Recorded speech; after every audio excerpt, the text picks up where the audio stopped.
Welcome to the Deep Dive. Emerald City Hockey's Seattle Kraken podcast. RJ, I do not think I have looked more forward to one of our podcasts than this one. Chance to do, a deep dive into this year's draft, answer everybody's questions about it. Thank you to everybody who sent us questions on Twitter, Discord, even one on Instagram. Our least successful of the platforms. But thank you for that. RJ, before I even get to the cold open I'm going to do, with the surprise question I always love to try to stump you with, I got to wish you a very happy day. Happy Bobby Bonilla Day. Oh, that's right.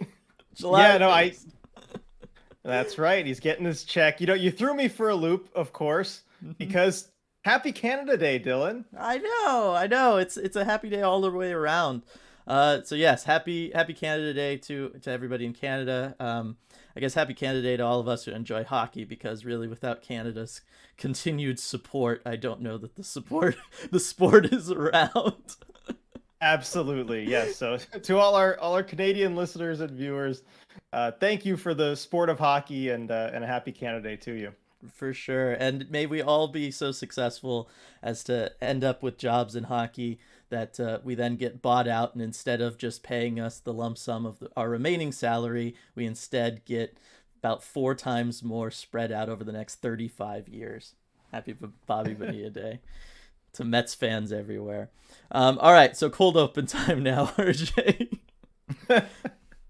Talk a lot over the course of that Stanley Cup run about the Colorado Avalanche. Colorado Avalanche, of course, having 2 of the 3 players I remember from the infamous 2013 NHL draft bus crash that I was involved in. Of course, seated 1 seat in front of Nathan McKinnon.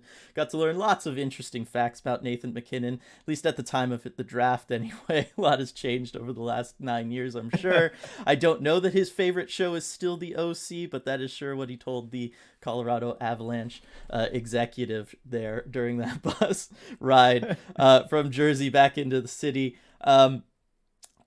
So the 2 players on the Colorado Avalanche, obviously Nathan McKinnon, JT Compher, another one. There was a 3rd player on that bus, RJ, that I remember being on that bus.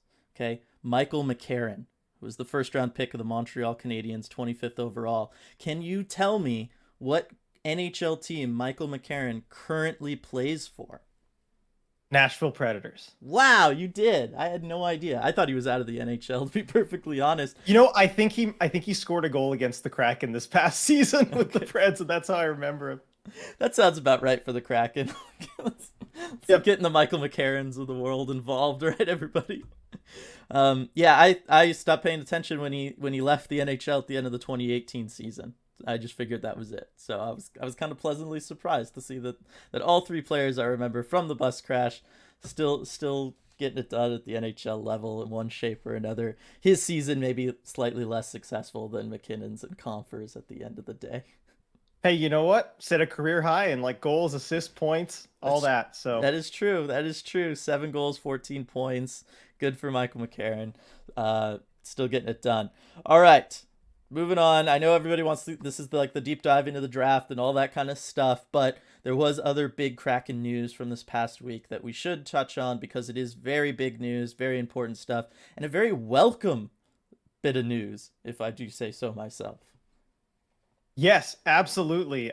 So per a press release, the Kraken announced that when they release single game tickets for next season, they'll be adding new ticket inventory priced at $20 and $40. They added that a third of their single game inventory for next season will be priced at $40 or less. Now, of course, to get access to the tickets, fans need to register with Ticketmaster for what's called a verified fan pre-sale. And I believe that's to ensure that these tickets, they're not resold. You don't have them, on the secondary market, people just flipping them and all of that. Now, I let my opinion on this be known on Twitter. I think it's an awesome move. It's going to help a lot more fans be able to see the Kraken in person and grow the game. This was a concern from last season with the tickets as expensive as they were. There were a lot of people that we heard from who, would have loved to go to a Kraken game, but just couldn't afford to go or to take their families, and can't blame them, right? I mean, the tickets, even to the end of the season, were still quite expensive. So I think this is a great move to help more people see the Kraken, which is ultimately what you want to do to grow the game. So I let my opinion be known on that. What do you think, Dylan? Yeah, no, it's absolutely fantastic. I mean, it going to sporting events has gotten so expensive over the last really 20 years as sports as an industry has exploded. That's been, it's almost like a barrier of entry to fandom, right? I know more kids now than ever before that have never been to sporting events just because it's so expensive to take a family, even at $40, right? You're talking a family of four. Well, you're spending $160 on tickets alone. That's not counting fees. That's not counting transportation costs. Once you get to the game, any merchandise you're going to buy, right? Like it's an expensive endeavor. So I like the Kraken taking strides here to try to keep those costs down, try to make it as accessible to as many people as possible, because at the end of the day, that's not just what the Kraken need. Obviously, it's going to help them grow their fan base long term in Seattle, but it's really kind of what sports needs as a whole, as we see, and I'm only saying this because we're on the deep dive, so I got to live up to the namesake. As we're seeing, Gen Z, kind of coming of age here, and they are by far and away the least interested in sports of any generation, that we have like that data for. And I think a large part of that is just because they weren't able to really experience it live, and all the fun aspects of going to games with family and friends and all that stuff. And I think that's just been because it has gotten so expensive over the last, 15, 20 years or so. So I like the Kraken taking strides to, try to cap the price. Like I said, it's at the end of the day, to take families to these things, it's never going to be cheap anymore. But I like that the Kraken are doing this. Yeah, absolutely. And the tweet that we sent out about that too got a lot of reaction from a Yes. lot of different people. And I think the most telling thing was seeing the reaction from fans of other teams, and Mm-hmm. how much they wish their team would do that. Yeah. There were so many tweets like that, like, please, listen, so that was great. Now, I do think we should address the season ticket holder issue, Mm-hmm. because we did get some negative feedback on that tweet as well, almost entirely from season ticket holders who I think felt a bit slighted by this, Yeah. seeing as how they bought very expensive season ticket packages. And now, to kind of see some of these lower price single game tickets, it's probably fair to think, okay, why did I pay all this money and now to see these tickets going for cheaper? Why did I even become a season ticket holder, right? Now, I understand that concern. And honestly, if I was a season ticket holder, I would feel a bit slighted by this. And I think it comes down to that maybe this was not managed in the best way. I'll say that much, Mm-hmm. because I think this is something the Kraken should have done from the very start, from the start of their inaugural season, as a way to grow the game. And I think if you had done it then everybody would have been on board with it, because everyone's trying to understand you're growing the game. Everyone's all in this together. The new teams coming in. You don't have the season ticket holders who've had kind of a full season of maybe having a hard time trying to resell some of the tickets, Mm-hmm. that they wanted to move or that they couldn't be there for. And I just don't think you kind of have that ill will built up. Now, just because this isn't maybe, isn't the best time, that maybe they should have done it sooner, doesn't mean they shouldn't do it now. Mm-hmm. But I do understand that concern. Yeah, it makes a lot of sense, and we knew that there was a lot of I don't want to say like, uh, uh, there wasn't really much uproar or anything, but there were certainly season ticket concerns after the fact that, you had to buy X amount of years going into this thing, and then obviously we all know how the Kraken season went. It was not in a way that anybody wanted and or really expected, and I think that also kind of left a bad taste in the mouth. So to kind of come off the season and all of that kind of stuff, and then be like, oh yeah, we're kind of lowering prices. It feels less about trying to get more people in versus, well, we're lowering prices because the expectation now for the product we can deliver is lower. Like that's the message Right. that this sent, instead of it, like you said, if they started this from the very beginning, it would be like, no, okay, they're doing this to grow the game. I understand that. I still bought in because I wanted to be a season ticket holder. I wanted to go to all those games. I wanted to be a part of that and be, season ticket holders really are the thing that makes all of this go anyway, right? The financial commitment that they make and support the team with. So I do think that, yes, this is something that they should have probably led with originally. The timing of it is a little more suspicious, even though I still think it's a good thing, and it is being done for the right reasons. I totally understand season ticket holders kind of having a bad taste in their mouth about it. Yep. And two more things on this. One, I do want to say they mentioned in the press release too that this kind of comes as a result of listening to the fans Mhm. and getting their feedback. And you could definitely see that that's the case, as people who are kind of plugged into the, Kraken fans and that whole sphere. Definitely something that people had talked about, that people had wanted. And as someone, me who spends so much time kind of around the team and really sees more of the inner workings, I can confirm to everyone they really do listen. Mhm. And they may not get everything right from the start. That was kind of part of the story of this team for a while. Yes. They may not get everything right from the start, but they are committed to listening and to trying to improve on things. And I think that commitment's gonna extend going forward. Like, I see how much that the Todd Lewicki, cares about these things, and he's Mhm. always trying to get that fan feedback. So I think that's a good sign too. And this is just another sign of that. Now, one more thing on this that I want to close with, because I mentioned that fans of other teams were reacting, saying like, why won't my team do this? Yeah. And most of those responses were kind of in the vein of, oh, this would be really great if, X team could do this. Like, I could finally, afford to go to some games. That'd be really nice. But my favorite response, and this is perfect for the market, was just this response from Freddie on Twitter. At NHL Flyers, you taking notes, you bleeping bums? Tell me you're from Philly without telling me you're from Philly right there. So that's the Flyers fan response, and I just had to share that because I thought that was just perfect.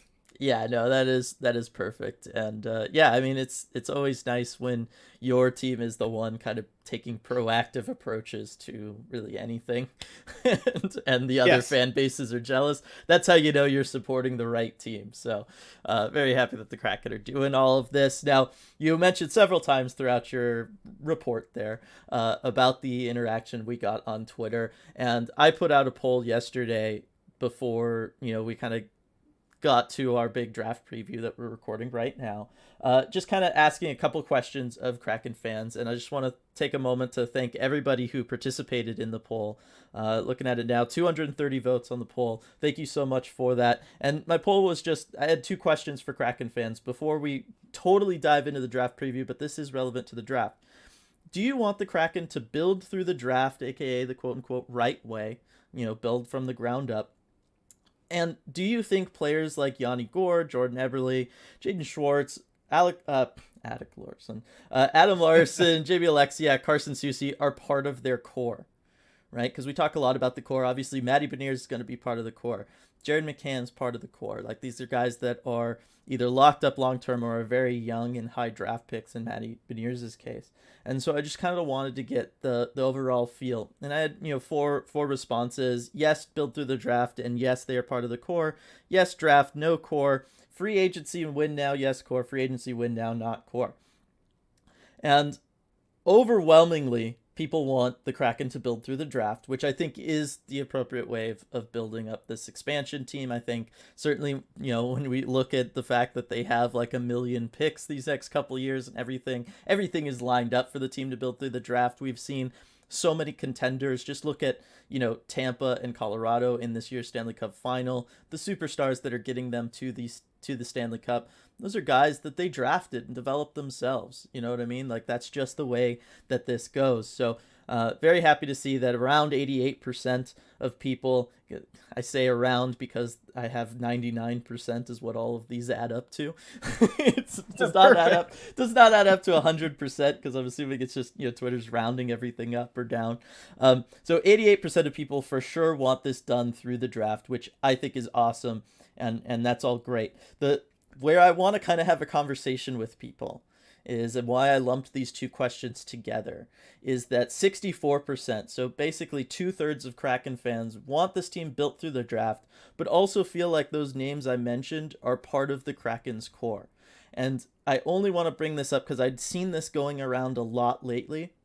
And lots of people saying lots of stuff about how, like, well, that shouldn't be the core because, well, they were the core last year and we saw how well the season turned out, right? Like, all that kind of stuff. And there's lots of discussion there, and I think that that's all viable too, like whether or not those are guys that can lead winning teams, whatever. But really the thing I want to focus just on is, building through the draft and having those guys be main parts of your core are really at odds with each other just because of the contract status and really age of the players involved. Building through the draft is going to be at least another 2 or 3 year process, right? Wouldn't you say, RJ?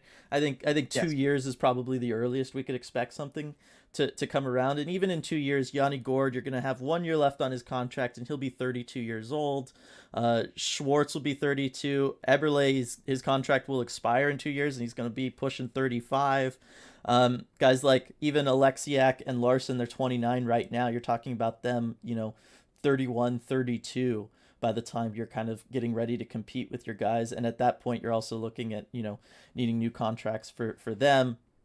So it's just one of those things of, we can debate whether or not those guys are solid enough to be core members and lead a team to a Stanley Cup, or whether or not they're more finishing touches, so to speak. But the bottom line is, if the Kraken are going to build through the draft, as most of us want them to, including you and I, RJ, it's going to take time, and we have to acknowledge that when the Kraken finally get there and are a super competitive team, these guys are probably not really going to be a part of it. They're certainly not going to be the driving forces of it. And I know that that's difficult to say because these are the players that we know. Many of the people that will draft and develop, we don't even know who they are yet, right? And we love people like Yanni Gourde for the passion and energy that he brings, but just know that he's probably not going to be the thing that is leading us to a Stanley Cup, just because of how long it's going to take and what the process is going to entail. So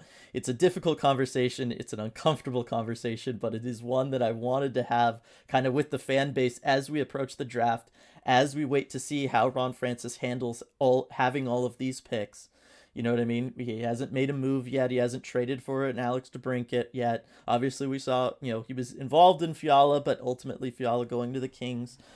So as all those questions are circling the fan base, I just kind of wanted to get that out there, that just know the players we love now are potentially / probably not going to be the players that are going to be leading the team to a Stanley Cup 2, 3, 4, 5 years from now. And I just wanted to put that out there just because I've seen lots of conflicting feelings and opinions about that.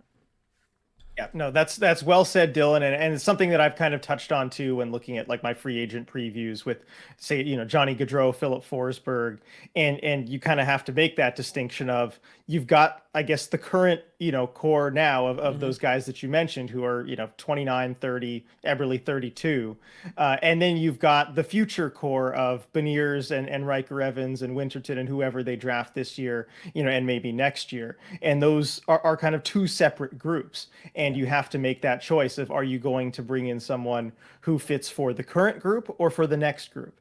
And that's one of the reasons that I was kind of against maybe bringing in a Gaudreau or Forsberg, because age-wise, those guys align with this current group. And I think that even if you add one of those big guys to that group of Eberle, Schwartz, Gourde, Alexiak, Larson, realistically, they're still not good enough to win a Stanley Cup. You'd have to add a lot more around that. Whereas this next group of Beniers, Winterton, Evans, and all these draft picks, Nemitz, whoever they take it for, I think has a much better chance of being in that Stanley Cup competing level. And that's maybe why I like a guy like DeBrincat or Fiala more, because those guys can fit kind of for both groups a little bit. Yeah, I mean, lots of people talking about Kevin Fiala and whether or not that would have been a good move. I saw some people saying, well, he was also kind of too old, but I mean, he's younger than Jared McCann. And I think McCann can be a part of that younger core. He's 26. Yep. Talk 2 years from now would be 28. 3 years, 29. Like Fiala would be, 2 years from now, 27. Like he would be still very much in his prime, or certainly in his top tier production years, to contribute. And that's why I think McCann can be around for that kind of stuff. And I'd lump him in with the younger group. But yes, all right. With that out of the way, RJ, we can just finally get to the draft stuff. But everybody's been here for. Let's go ahead and answer some of the community's questions about the draft. All right. Yes, I've been looking forward to this quite a bit. Get to ask you some of these questions. And another thanks to everyone who sent questions. On Twitter, Instagram, the Discord, all of that. So I guess we'll start off with kind of a general draft question. This one from Jess. Dylan, what does a successful 2022 Kraken draft look like to you? So it's a pretty broad question, but I think for me a successful draft would be finding two really really solid players, like real contributing players. Obviously, when having a top five pick, you want that pick to be borderline star potential. We can get into this later. I'm not sure anybody in this draft is really a superstar. Bob McKenzie talking with scouts around the league. A lot of guys were saying, a lot of pro scouts were saying, we're not sure that there is a first line forward anywhere in this draft. So it's an unfortunate kind of a lesser draft class this year. But for me, I want two solid contributors. That's top six forward. That's a really like a top three defenseman, people who can contribute on special teams, help out my power play, or if they're a two-way player, I want them to be one of my top penalty killers. That's what I look for, and would be considered a successful draft for me. You could argue with the fact that they have 4 second-round picks that number should be 3. But I'd argue I want 2 top-tier guys, and then I want a third NHL player. Like, I want a third guy who's going to play 400-plus games in the NHL. That's, to me, a successful draft just when you have 5 picks in the top, 60 or whatever. Mm-hmm. Yeah, no, that's a good assessment. I'd be happy with that if they were able to get that out of this draft class, kind of given what it is this year, and especially considering they probably will not have all 4 of those second rounders. They probably won't make all of those picks. I hope they don't. Ron Francis hopes they don't. So we'll see what they end up going with as far as how many picks, but I think that's probably a good assessment here. So you were talking about kind of this year's draft class versus last year's, and how this one's a little bit weaker. Yeah. Now, this question here from William, and I think Robert asked a similar question as well. Where would Beniers be ranked in this year's draft? It's a fun little thought experiment. Yeah, so, well, certainly knowing what we know now about Beniers, he would be the first overall pick. Like, hands down, nobody would be debating it. 10 out of 10 scouts agree. But looking back at like him in his draft year where he had offensive concerns, the shot wasn't really there, all the stuff that he then focused on over that last year at Michigan before he joined the Kraken, I still think he would be up there. I mean, you're talking about right now a potential first overall pick, kind of the probable first overall pick being Shane Wright as like a two-way center kind of guy. He's trying to model his game after Patrice Bergeron. I think Matty Beniers showed more promise as a two-way guy. He showed a little bit more offensive upside and playmaking ability than Shane Wright has shown. So I would argue Beniers, even at the time of his draft-eligible season, would have a super solid shot at going first overall this year.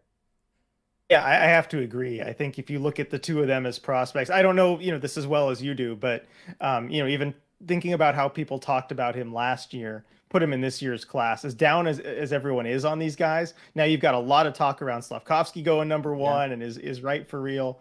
I didn't really hear those doubts about Beniers last year. No, not at all. Beniers was kind of locked into being a top 3 guy last year in a much more solid draft class.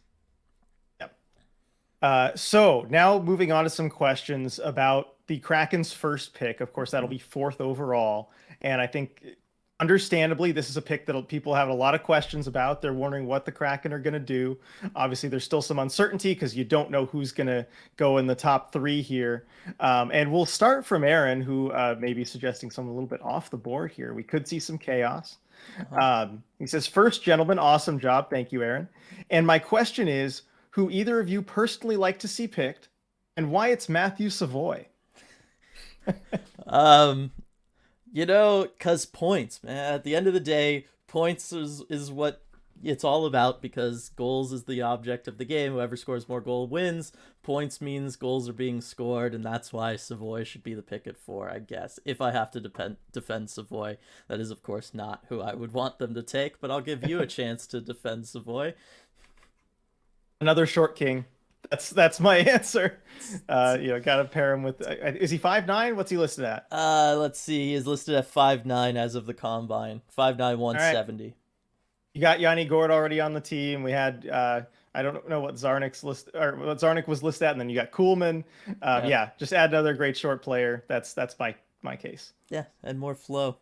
Can't go wrong with it. But as to who who like we would want, dream scenario. I don't think I've made it much of a secret. I want Joakim Kemell to be a member of the Kraken. I think that has the most offensive potential of anybody in this draft, just from a pure goal scorer standpoint.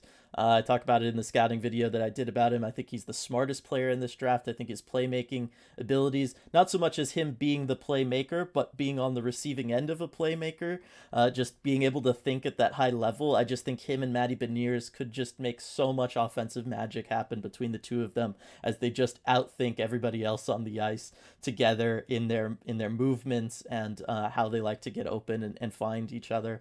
I just think that there's a lot of offensive upside to Kemell. I talked about Bob McKenzie and his rankings talking with scouts. Pro scouts did say they think that he might actually end up being the only guy to be a top line forward in this draft. There is that potential there. So personally, I want Joakim Kemell. How about you, RJ?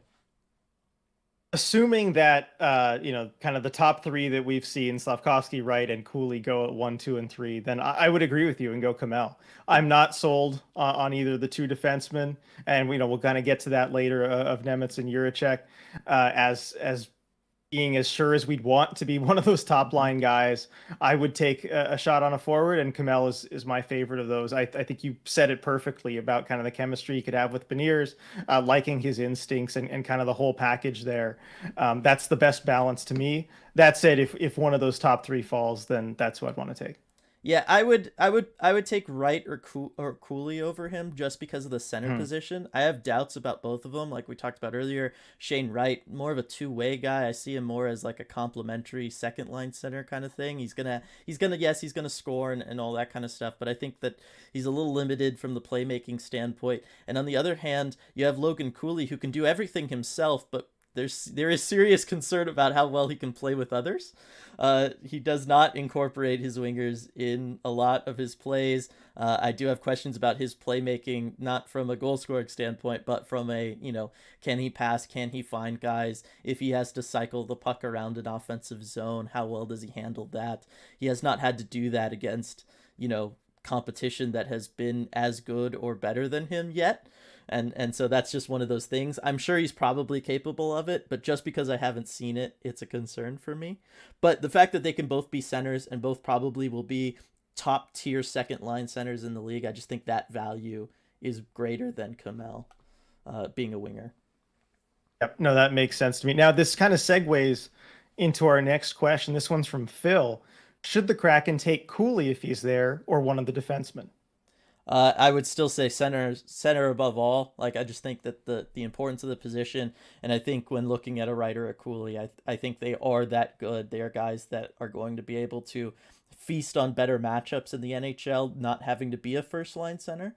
Obviously, with the Kraken having Matty Beniers, anybody you're drafting is going to be second to him, and so just the ability of Logan Cooley to kind of feast on second line plus matchups, absolutely fantastic. His ability to score and finish in every which way possible is amazing. His speed and ability to puck handle with speed is awesome. Yeah, I would love if the Kraken somehow were able to find a way to get Logan Cooley. I just think him being able to run the offense a little further down, him being on a second unit power play and stuff for you, kind of quarterback in that second unit power play would be awesome. So I just think he would help their transition game. Like a lot of the stuff that the Kraken are struggling with, Logan Cooley would be the answer to. Yeah, agreed. And another question, this one's just for me.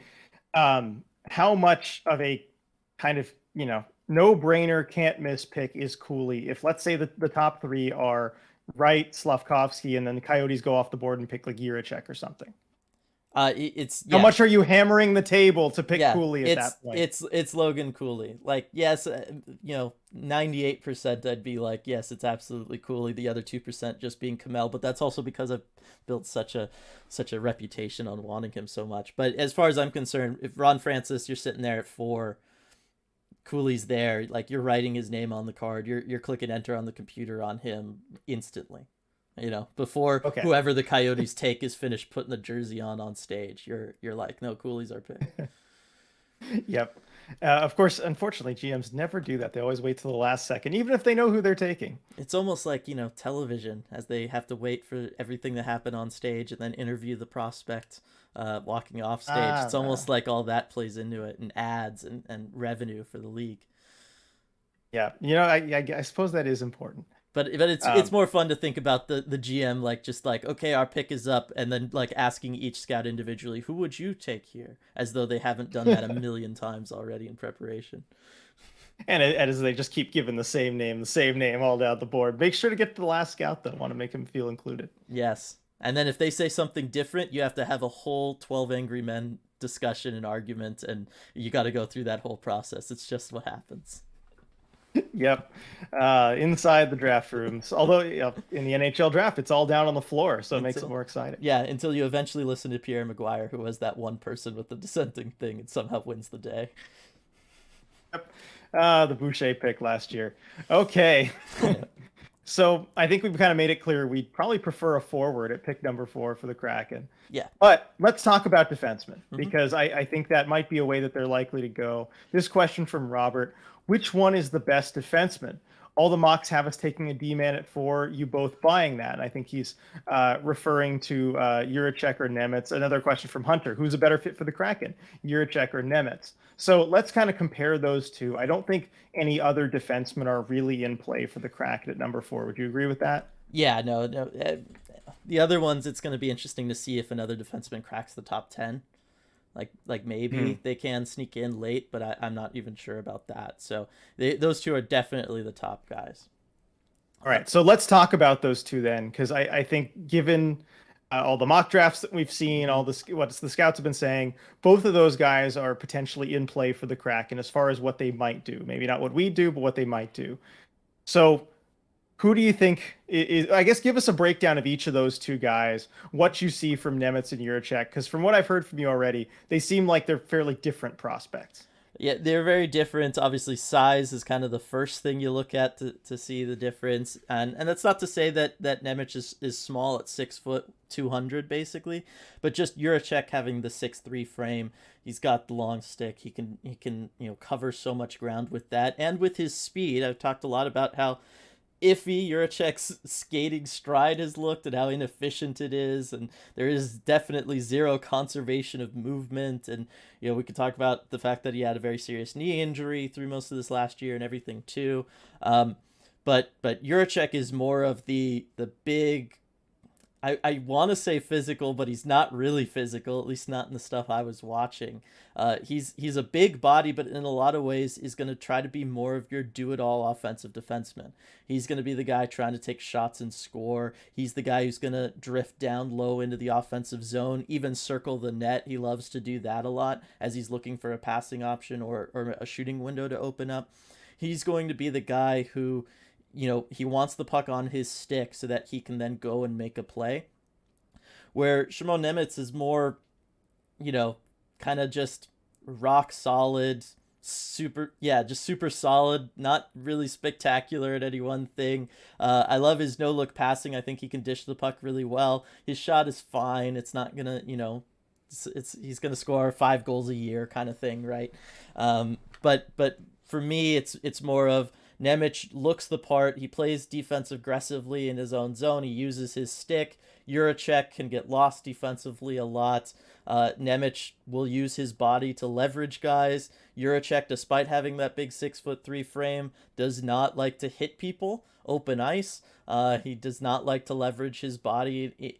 Outside of offensively, he'll use it to kind of push and drive to the net, but defensively, he doesn't really use his size. I want to see him use his stick a little bit more.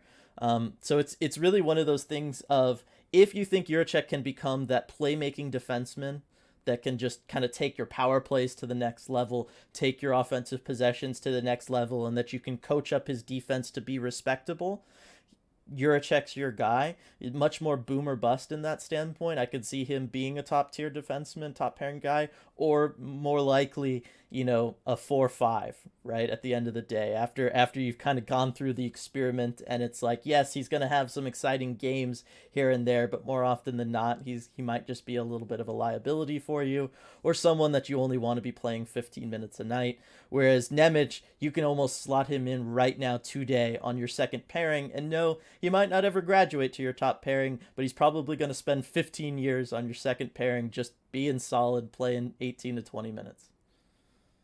Sounds like there's this trade-off here between Yep. kind of more of a sure thing and upside.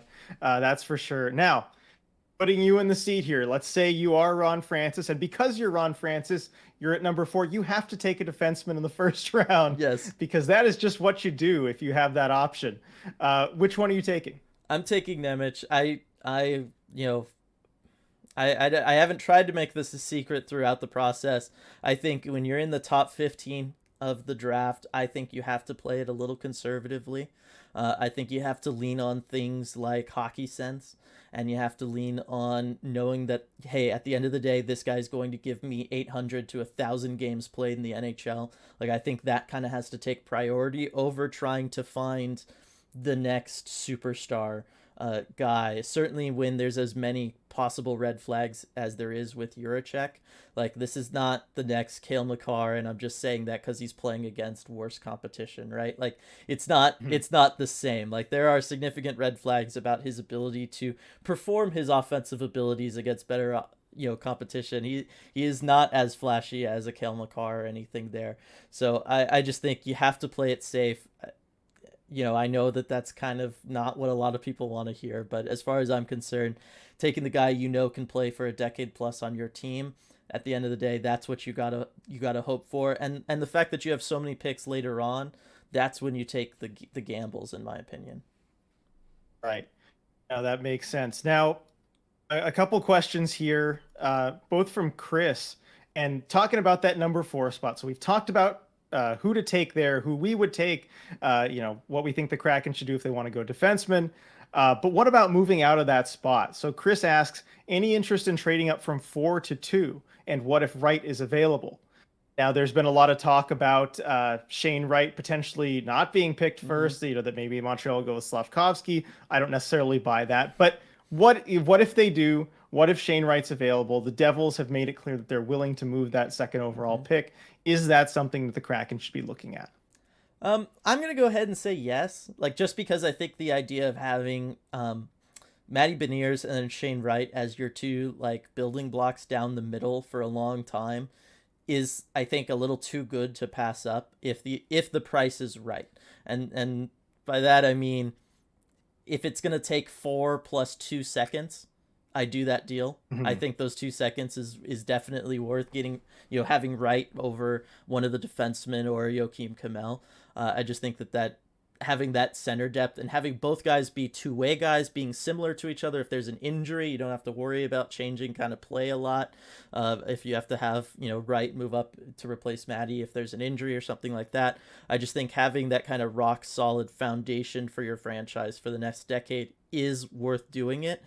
If it's going to be 4 plus 2 or 3 twos this year plus your first next year, no, it's not worth it. Just because that's an insane price to pay for someone that you're basically saying is going to be the foundation of your second line, right? Like, it's just not worth that kind of asking price. But if the price that the Devils are willing to take is, 4 plus 2, maybe even 3 seconds, I would consider that. I would go ahead and do it, but anything more than that, it's just not worth it. Yeah, we'll see what the Devils would want. I think at that point they might even just stay put and pick Shane Wright. I know they've got all the centers they need, but it's hard to just pass up if a player like that falls to you, especially in this year's draft class. Now, let's go the other direction. Chris also asks, any interest in moving back from 4 to somewhere later on and picking up more assets? So I think any GM should always be interested in that. And I think based on, some of the language I've used to describe maybe a Nemec and going with a safe kind of solid guy there, and just overall in this draft class, not really having the superstar potential up high, I'd be totally in favor of the Kraken going ahead and moving down. I would still want to pick maybe top 7 if possible, just because I do think that that's kind of where the cutoff tier is for guys that do have maybe that offensive potential or do have that kind of rock solid foundation where you know definitively you're going to have this player for a long time and they're going to be productive at the NHL level. So I wouldn't want them to, let's say, move down to like 12 or something, but I would be okay with them swapping if, Columbus says, hey, we're absolutely in love with someone, or, we want to take them at 4. Can we give you, one of our another first to move up or whatever from 6? I'd be like, yes, do that every day of the week and just kind of take whoever's there. If it's Juracek, if it's Nemec, if it's Kamel, just take whoever. Agreed. I think that's almost always a good idea to trade back and get those assets, but it so rarely happens in the top 10. I think it's been 14 years since a team has traded up or down within the top 10. And I don't think there'd be a whole lot of interest on the other side of it. I don't see why a team would want to trade up to 4, especially given how this draft class kind of shakes out. Maybe if Logan Cooley makes his way there's a team interested, but I just don't see a whole lot of interest in that. Now, while we're looking at the 4th overall pick, before we move on, I have one more question for you. In doing all your kind of scouting research and everything for the mock draft, we've talked about the names. We talked about, Kamel, Juracek, Nemec, Cooley, Wright, Slavkovsky. We've talked about all those guys. Is there anyone we haven't talked about yet? Any names we haven't mentioned yet that kind of wowed you, that really impressed you, that maybe you'd give a thought to taking them at 4, or let's say if you do kind of trade down to 6 or 7, that'd be the guy you'd be looking at? Yeah, so kind of, the defense I used for Savoy, I'm not saying Savoy to make that very clear, but the defense I used for Savoy about how at the end of the day, the point of the game is to score more goals than the opponent. Inside the top 7 or 8 guys, the guy that I think is just the best at doing that is Lekkerimäki. And so I would consider him as somebody, if you trade down and the defensemen aren't there, maybe Kamel's not there, maybe you trade even with Detroit to 8, let's say, and all those options are off the board. Lekkerimäki is someone that I would say, hey, I think this could really work out well for the Kraken. There are brief character-ish concerns with him out there. I don't think they're anything too serious based on what I was able to see. It's, of course, hard and being over in Sweden and all that to get information like that. But just the fact that at the end of the day, this guy just scores goals. Any which way you go about doing it, he does it. I think size is really the only thing kind of missing from his game, kind of similar to Kamel. I think those are the 2 things keeping those guys out of being in the conversation for being first overall, if we're totally honest. Like, I think they're both better players and project better than a Slavkovsky, but Slavkovsky's got the size and therefore he's there. So I would like Lekkerimäki. Otherwise, unless you're trading down, I like guys like Marco Kasper. Again, he's kind of a conservative pick. This guy's going to be a rock solid second line center for somebody, or a second line winger for somebody who's going to contribute on both special teams. But he's not like a superstar. There's no reason to reach at 4 for him. You know what I mean? Like, I think you're better off taking a Nemec there if you're going to play it safe. I like the offensive upside of Frank Nazar or Yurov. But again, it's not worth reaching at 4 for either of them. So unless the Kraken trade down, I think you're better off, with the names that have kind of been circulating around that top 5 conversation all along. All right, so we've covered that kind of top 10-ish area of the draft. I think we've got that pretty well there. So let's move a bit later into the draft. And this is something that we've gotten some questions on about maybe the Kraken moving into that kind of mid to late 20s range. They've got the ammo to do it. And so I'll go with this question from Paige, also Hunter and Scott asking similar questions. What kind of package does it usually take to move into the late first round? For example, if Ivan Moroshenchenko is still available into the 20s. Now, I think I can handle that one because I did look at this a couple months ago as people were asking once it became clear what picks the Kraken would have. Now, in the last decade, there have been 2 instances of teams bundling 2 second-round picks to move up to the first round. And one of them was last year. So that trade was pick 27 for pick 40 and 51. So a couple seconds bundled for a late first. Also in 2014, you have pick 28 for pick 35 and 57. So the Kraken do have pick 35. They also have pick 49. So kind of working with the numbers there, should be pretty doable. I think there was also one instance of a team trading a second and a third. It was a high second, but trading a second and a third to move up in the late first. So the Kraken definitely have the ammo to do it. It would probably cost a couple seconds. If it's really late first, if it's 31 or 32, maybe even a second and a third will get it done. Might take that pick 35, which is I think pick 3 of the second round. Yeah. So that's what it would take to get that done. Now, another question from Chris: are there any mid to late first round players you would like to see the Kraken trade at some of those seconds for? So if they are looking to do that, they clearly have the ability to. Is there anyone you see, Dylan, that if they're still there, pick 26, 27, 28, that you would make a move to go get? Yeah, really quick before we leave the idea of packages, this is where the Kraken having 3 fourth rounders could also come in, as the package might not just have to be the 2 seconds or anything. You mentioned a third. You might be able to get by throwing in, the Kraken's own pick at the top of the 4th round.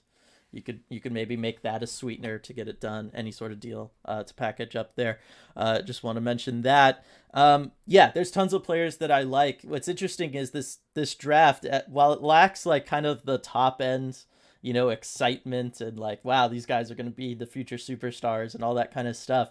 It's actually a pretty deep draft of guys that I would consider first round worthy most years. So there's a really good chance that someone I like is going to fall to the Kraken at 35. But there are several guys that I think are kind of locked into the second half of the first round that I would not mind seeing the Kraken move up for. The first name that comes to mind for me is Liam Ugrin. I love this kid's offensive potential. Playing in Sweden again.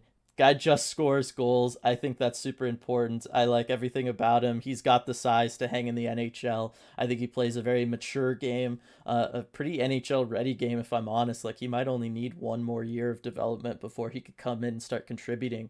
But I just love his overall game. I love his scoring potential.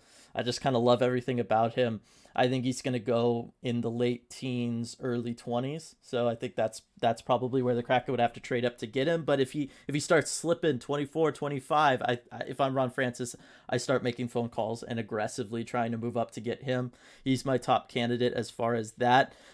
Brad Lambert's kind of all over the place in mocks and rankings and stuff, but I think if he's going to be there in like the mid-ish 20s because people are just completely worried about him, I think he is someone that for sure the Kraken should move up and go and get, because I think overall his offensive upside is so ready. I think he's NHL ready in a lot of ways too. I just think he had, a series of unfortunate events over there in Finland this past year that kind of contributed to where he's ranked now versus where he was ranked before the season began. So Brad Lambert, if he falls, he's someone I'm interested in moving up for. And of course, he might be in the Kraken's backyard next season. That's as the Seattle Thunderbirds just traded for his rights yesterday. Yeah, that is true. It's going to be very interesting to see if he goes ahead and makes the leap over. Those are the 2 guys that are in my mind kind of for sure's. I think with Amir Shinchenko, I really like him. I like a lot of the stuff he brings. I have concerns about his style of play being very like kind of power forward, and whether or not he's ever going to be big enough to be successful at that at the NHL level. Weighing at the combine 6'1", 185. Even if you say he adds 15 pounds of muscle, makes him 200, I still just don't know that he's going to be able to have his game translate in the same style to the NHL. I still think he's plenty skilled and he's going to be a good NHL player one day. I just don't know that he would be my like trade up target rather than waiting. A lot of defensemen that I like a lot of defensemen that I like, but I think you can wait and one of them is going to be available for you at 35. My favorite, Kallio-Delius. I think he's the best. I think he plays a really fun, mature game. He's got all the hallmarks of a Swedish defenseman. I say, go ahead. He's probably going to make it to the second round, realistically. So I think if he's there at 35, he's someone the Kraken should target. I like Jagger Firkus. I don't know that I'd trade up for him, though, is the thing, because at the end of the day, he reminds me a lot of Corey Perry, but without Corey Perry's size and strength. And I don't know how well a Corey Perry style player fits in if, he could add 20 pounds of muscle, RJ, and be 171. Like, it's brutal with Jagger. If he's there in the second round, top of the second round, I take him. Same thing with Owen Beck. I think Owen Beck again, doesn't have necessarily the offensive upside, but this is a guy who is going to be a face-off specialist in the NHL. Fantastic 2C. Even if he's your 3C, like, oh my gosh, you're going to win so many great battles. He's going to lock down other teams completely for you. I really like Owen Beck, but again, I'm not sure I'd make a package of all that stuff to move into the first round for him.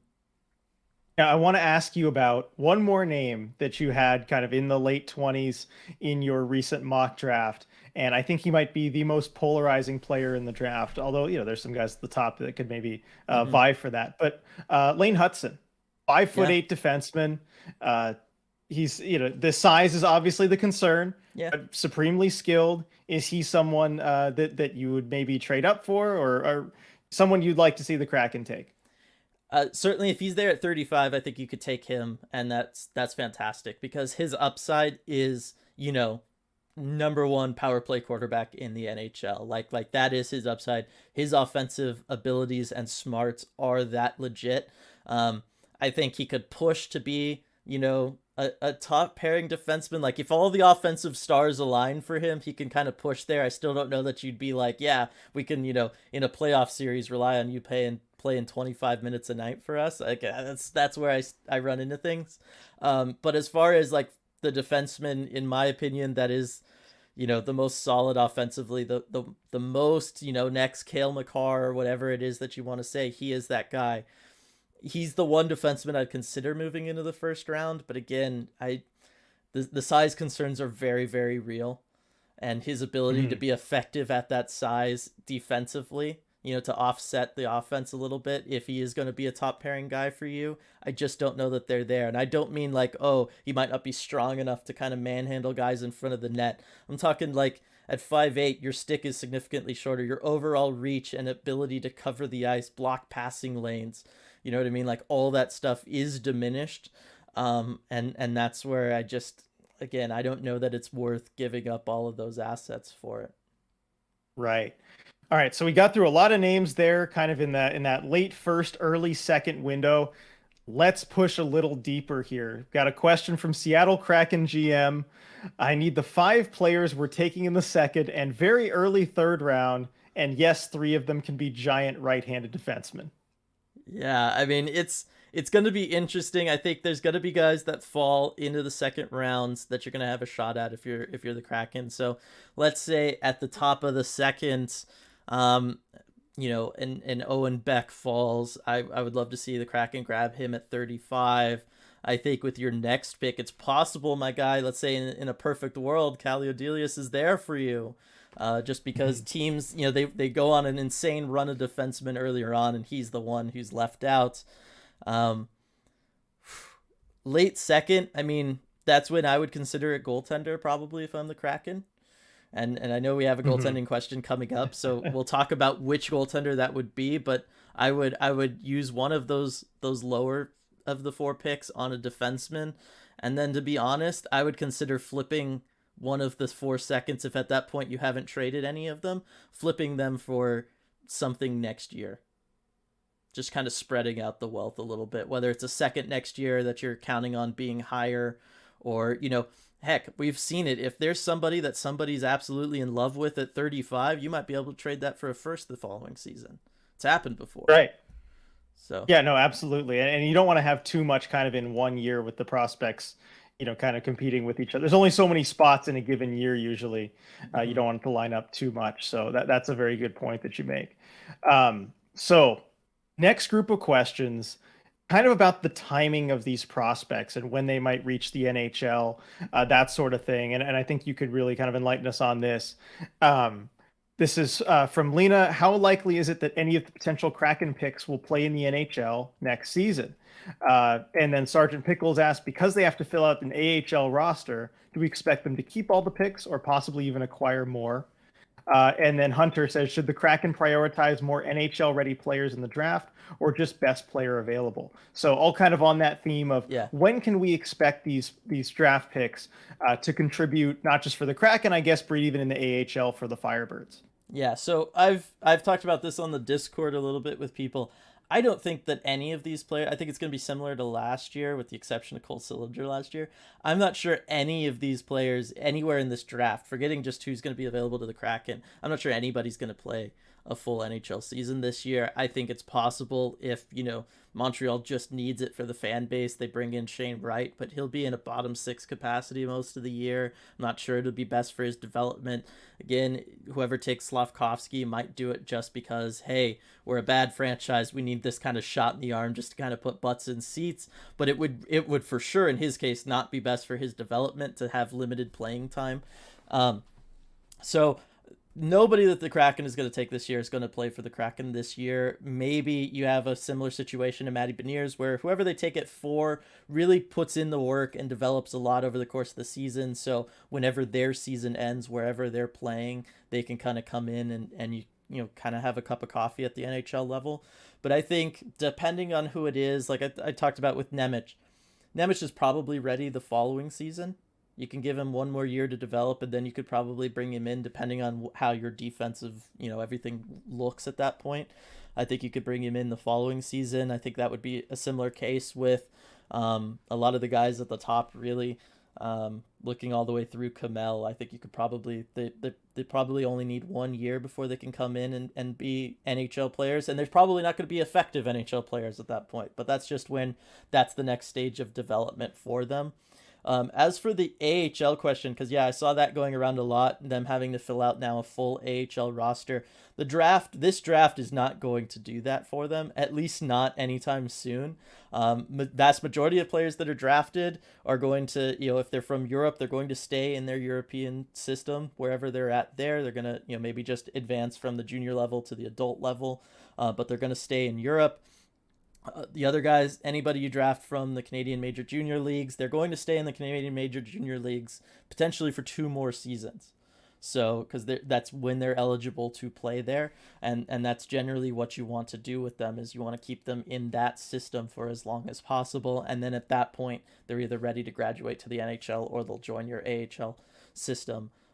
So as for the Firebirds, you're realistically, you're probably looking at 2 years plus for any of these guys getting to Coachella Valley there. And I think Ron Francis also echoed that, kind of saying that there won't be any kind of special preference for maybe drafting overagers or older players in the draft just because they have to fill out a roster in Coachella Valley. And I think that's the right thing to do. And then, from Hunter, should the Kraken prioritize more NHL players at the draft or just best player available? NHL ready, best player available, right? Yeah, every year, every pick, it's best player available. I don't care if you've got a million left wings in your system. That's the word I'm looking for. Thank you.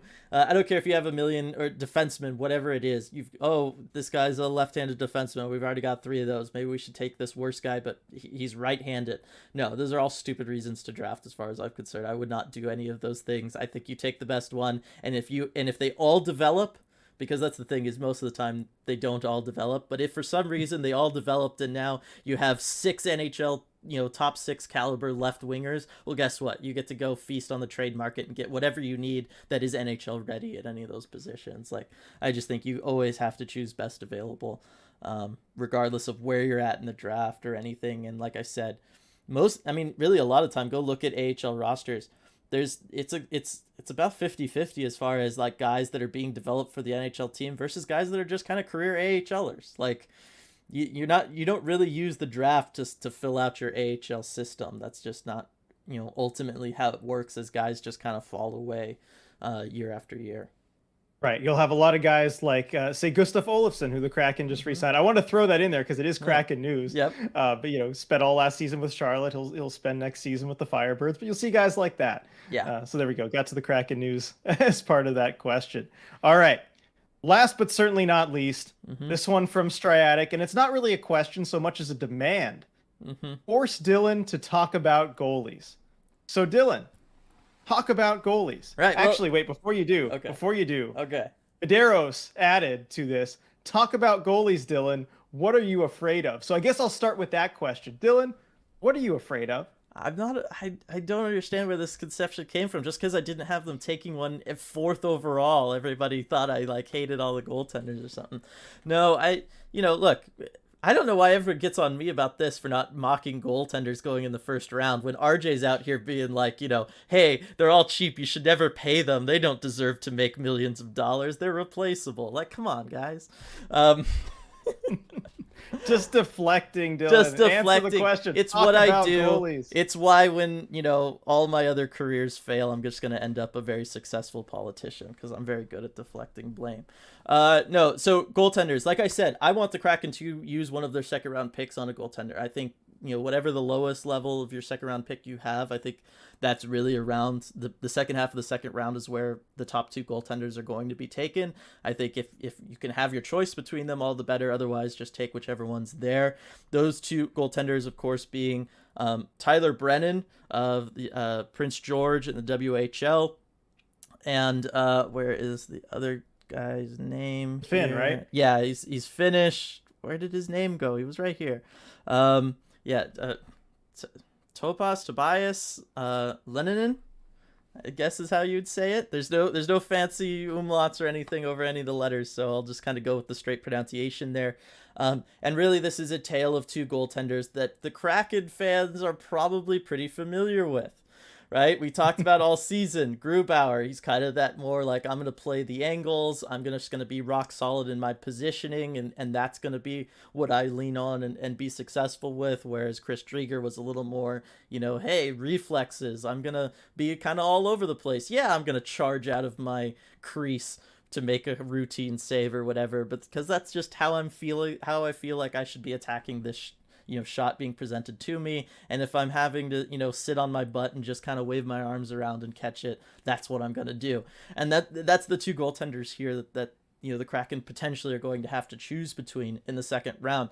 Tyler Brennan is the Chris Driedger type. He relies on his reflexes and his, just kind of innate ability to guess at what the shooter is going to do and respond to it. He does not have the polish, the years of experience, all that kind of stuff that Leninen has on the other end. But he is just, like I said, he's just kind of got this sixth sense for reading what shooter's going to be able to do and reacting to it and getting a part of his body in the way, which at the end of the day, I mean, that's all the goaltender has to do. We can talk about, like we did with Driedger, rebound control and all that kind of stuff. But really, when you're looking at an 18-year-old that you're drafting that's going to be 3+ years away from the NHL, I don't really care about that. Take, if you think this kid's got the reflexes to do it, take him. On the other hand, you have Leninen, who he's a Finnish goaltender. He is rock solid in his positioning. Everything is just kind of like picture perfect about him. His frame is better, 6'5", 233. I mean, that if that is not the most like textbook ideal goaltending frame that you could hope for, I don't know what is. But it is, he plays things a little bit more safe. He's going to rely on his positioning and playing the angles. He was taken by surprise as he moved through the system in Finland, as he played against men, the little bit that he did, the little action that he got this year. There were some plays and things that, elite tier players will do that caught him by surprise. He was not prepared for. He didn't really have an answer for, as far as, when to push off and try to move cross crease, when to get your stick out and try to block a passing lane. All that kind of stuff is going to be the things that he's going to have to focus on and learn as he develops. So, as with most draft eligible goaltenders, there are a lot of things that both guys need to work on.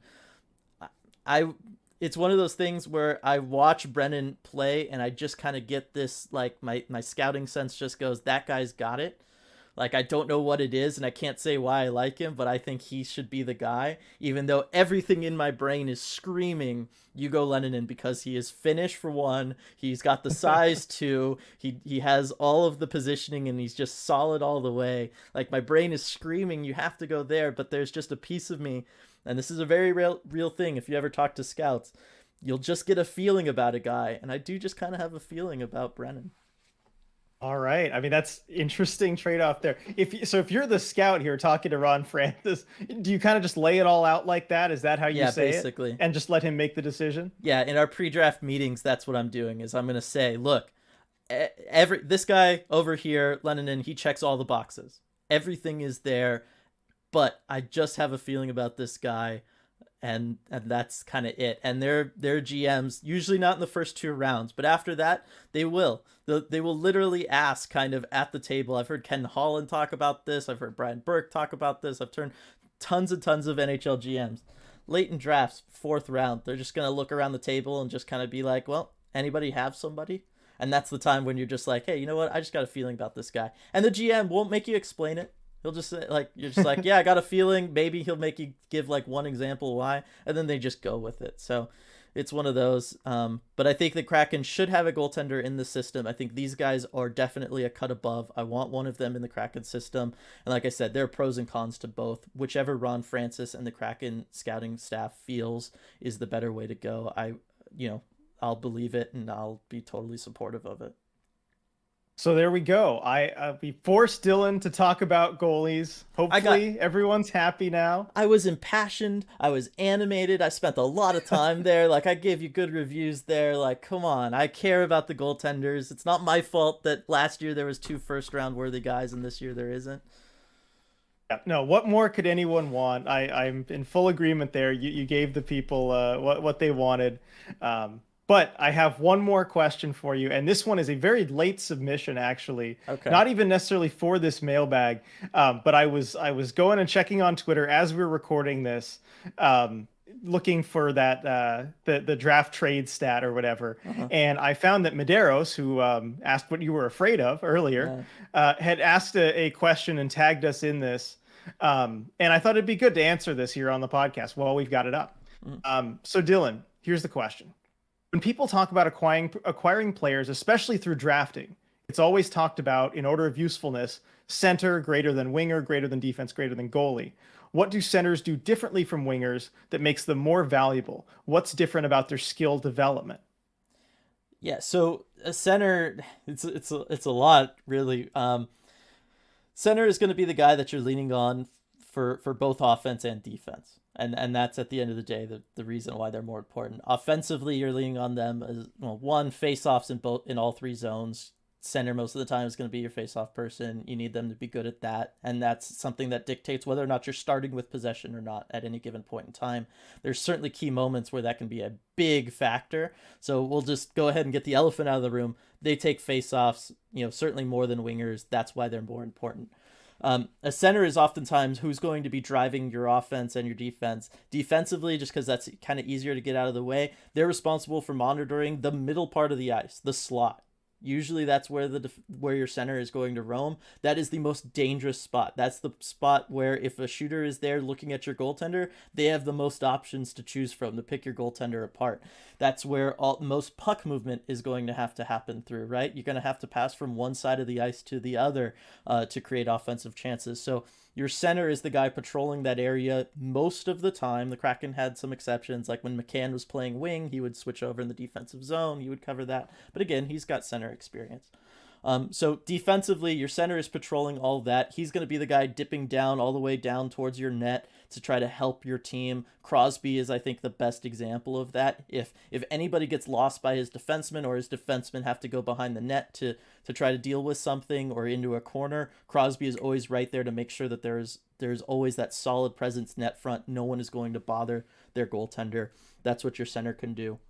Offensively, and I'll hand most of this over to you, RJ. You could talk about it, but they're driving your offense. They don't necessarily have a set spot to be in the offensive zone. They're going to be the person roaming. They're going to be the person, with the puck, trying to cycle it around, trying to find offense, like we saw Matty Beniers go, trying to find open teammates and stuff, or getting open themselves for things. So again, it's one of those positions where if they're good at that, they're going to find teammates more often. They're going to be open more often, all of that kind of stuff. So it's just, one of those things of those are where your best chances are coming from. So that's kind of how I see it offensively. You obviously have a lot more experience doing it than I do, though. Right. Offensively, as a center, you're able to improvise a lot more. Wingers kind of have their set spots they're supposed to be. And at the end of the day in the NHL, though, you kind of just got F1, Yeah. F2, F3. But still, centers in general have a lot more leeway and they've got more defensive responsibilities. But yeah, offensively, they're kind of the ones creating more often than not. Whereas wingers more of a north-south type game, and it opens up certain things. That's kind of why you almost build a line around a center, right? Because they have those extra responsibilities, that extra freedom to do those sorts of things. And tying it back to the draft, and we kind of mentioned, we're talking about drafting for position a little bit early on in the draft, where we'd kind of rather take a center and like say Logan Cooley or Shane Wright. That's why they are more important of a position. That is why guys talk about wanting to build down the middle. While you'll see teams even reach for centers at the top of the draft. Jesperi Kotkaniemi, Barrett Hayton, those are a couple names that come to mind recently of guys who were picked maybe earlier than people thought, but because they're centers, they project as centers. There's more demand from teams there. So I think that's kind of why you see it, particularly with drafting. So good question. I'm glad we got to touch on that. Before we go, but I think that's all we have in terms of questions. Yeah, now I know I did more research on the prospects and everything, RJ. But before we go, I want to know: is there anybody you like out there? Anybody you want the Kraken to get maybe at the second round or anything, or anybody you want to talk about that we just didn't talk about? Right. I mean, there were a lot of names mentioned. I will say, I talked about what I wanted kind of for pick number 4. I'm glad you talked about Frank Nazar because I think I'd rank him as high as 5 or 6 if I were to kind of do my big board. There is one name that we didn't mention that I think stood out to me. You had him in the first round of your mock draft though, so I'm sure you noticed him. But Gleb Trikazov, I think is his name. He kind of stood out to me both numbers wise and watching some of the tape I was able to see on him, from the KHL. He looked good to me. He's someone that I would really like if he fell to pick number 35 for the Kraken. I don't know how many assets I'd give up to trade up into the late first round, just because that's not always the best idea to trade up into that spot, just asset management wise. But he's someone that I would kind of hope would fall to 35, in addition to some of the other names you mentioned. But that's one that I would hope that the Kraken would take. Yeah, I've seen him fall to the second round in a lot of mock drafts. It's interesting. In a lot of prospect rankings, he's in the top 32, but in most mock drafts, he's in the second round. And it is interesting. I don't know why that is. Maybe it's just the Russian factor. Yeah. Interesting, though, he was the name that stood out most to me on the Bob McKenzie rankings, all the way down at 57. And that's like criminal to have him that low. Like, unless there's something that you and I don't know, there's no reason he should be that low. And I think he's a first round worthy talent for sure. And yeah, if the Kraken took him at the top of the second round, or even if he's going to hang around into the middle of the second round, I'd love if the Kraken could add him to their system for sure. All right. All right. But so this deep dive, we're answering a lot of viewer questions, talking about this very much through the Kraken lens because it is our Kraken podcast. But I want to remind everybody, and I'll probably throw up an on-screen graphic because we didn't do it earlier with all of our shenanigans at the beginning of the draft, right? Beginning of the podcast. We are going to be, live for that first round on draft night, July 7th. So I want everyone to join us for that. If you have any questions about anybody who's going to be taken, that's going to be the perfect time to do it, kind of just outside of the Kraken, because we're going to be watching the draft. We're going to be watch them be taken. We're going to be live, just like, our post games and everything, right? You can ask us all of those awesome questions. We'll be able to engage with you guys in real time, which is just always the best way of doing any of this stuff as far as I'm concerned. So just wanted to remind everybody that is for sure happening. I'm so excited for it, RJ. Me too. Very much looking forward to that. Be able to spend the whole first round with everyone, see all the picks, the surprises, get to talk about who the Kraken take it for and just see if they trade up, all that. It'll be a really fun night. Right, and it's almost like all that time between the picks is going to be like beneficial for us as media members, RJ. Because we'll be able to analyze and dissect the pick and talk with our community and answer questions. We won't be able to interview them, but... I finally get it now. I know, right? Just to kind of bring things full circle. So it's almost like it is done for a reason, and we're going to finally be able to benefit from it. There we go. Glad to be on this side of it now. I know. All right. Thank you, everybody, for joining us for this jam-packed deep dive. episode. It was a lot of fun to record. Can't wait to see everybody's responses to it. And then, like I said, cannot wait to interact with everybody on draft night as we finally get to see how this whole thing shakes out. But until then, we will see you next time.